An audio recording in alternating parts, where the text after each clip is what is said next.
Alright. To start with, I guess.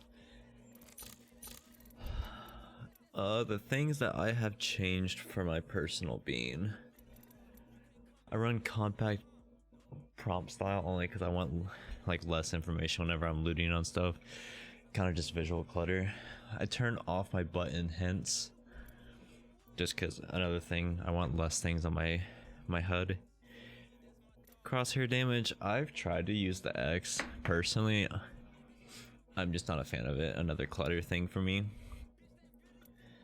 Damage numbers, I used to use stacking. Now I use both. Just, I don't know, I want to see all the numbers. Ping opacity, another visual clutter thing. It's better for it not to take up more room than it needs to, I guess, with it being faded. I don't know. Weapon auto cycle on empty. I have that on. That way if you're fighting somebody, your gun goes empty, it'll automatically switch over rather than you shoot a blank. Auto sprint turned on. I've never used double tap sprint. I don't think it would be a good idea for anybody. Jetpack control, if you're using Valk, turn that to hold for sure. Damage feedback, I've always done 2D and 3D just to be more aware of where I'm taking damage from. This is a huge one that people don't have. Taking damage closes death box, or when you're crafting, because like say you take one bullet and you're just going down an armor swap, say one bullet's going to close that whole menu out and not allow you to grab it, whereas since you have it turned off, even if you take a little bit of damage, you'll be able to get that armor swap at least.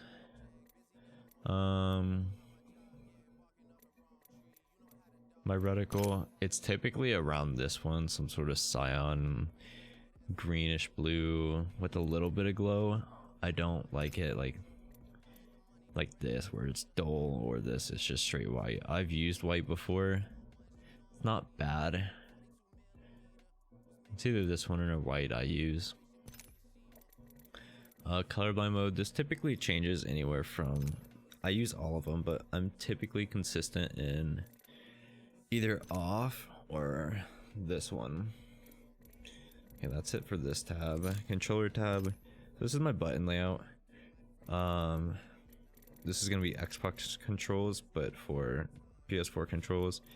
My jump is R1, my interact is L1. My crouch says circle, but I run paddles, so this paddle right here is actually bound to circle.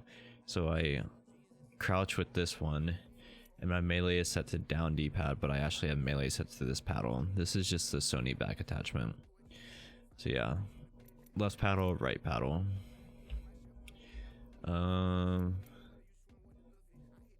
That's the same for everybody. People have told me to switch between swapping these for my L1 and R1, but personally I would rather have my ADS and fire as my triggers, because the way I loot, if I had this set as a trigger, it would take longer to actually loot. My attack ability, like I said, PS4 controllers, this is X, my ping is square, and that's it for my button controls. Stick layout, default. Interact, have to use reload. Crouch, I use hold. You're gonna have a huge advantage with that. Aiming, hold.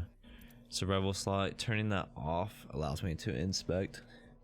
Trigger dead zones, I either none or default, they're the same thing, but it just allows for faster activation with your triggers. And then menu cursor speed, I run anywhere between half and full, just depending on how my brain is actually working that day. And this is where things kind of get a little tricky. So personally for me, these two right here, your response and look dead zone, I've tested it out before and it's changed things for me. Even though it says ALC enabled right here, and say I change this to classic and none like most people use if they just use default settings. If I go in here and turn on my ALC settings, my actual sensitivity in game, even though it says ALC enabled, this still affects it for some reason, and I don't know why. I'm not sure if it's for everybody, but these two affect my ALC settings. Movement, dead zone, small. I don't like to play with vibration, honestly. Some people do. But my ALC is very similar to other controller facts and movement players. I adapted one day and wanted to test it out. And the only thing that I tweak depending on how I'm feeling is my dead zone or my ADS. My dead zone, I am comfortable with anywhere from 4 to 6%. I don't really get stick drift with it, but I also don't get stick drift because of these settings. If I change this to linear none, I would typically have to increase this setting. It's weird, I don't know. Response curve 0, that's just linear. Per optic, they're all standard except for sniper scopes. That way I can still move my scope in a sort of fast manner, kind of flick on people a little bit. But max sends here, this is going to be your left and right hip fire, up and down hip fire. Some people like to have these two settings turned on with these two lower. This kind of just like whenever your stick is pulled max, it will turn faster. It's pretty much controller acceleration. So, you know, mouse and key, they have mouse acceleration. Every mouse and key player typically turns that off.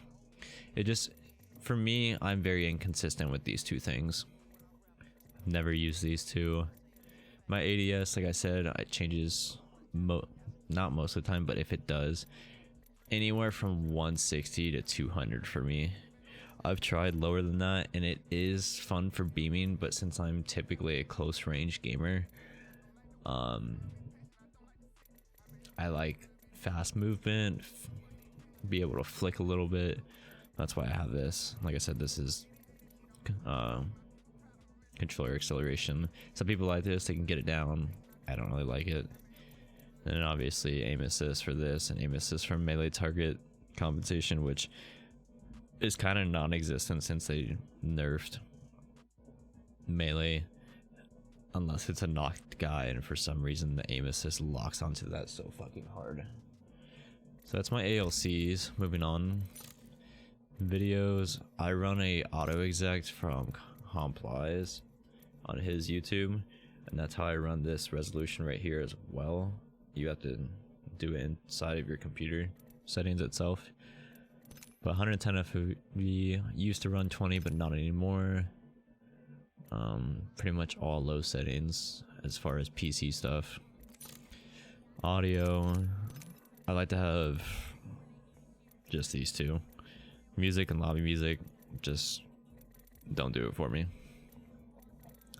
But yeah, that's a full settings video of everything I have.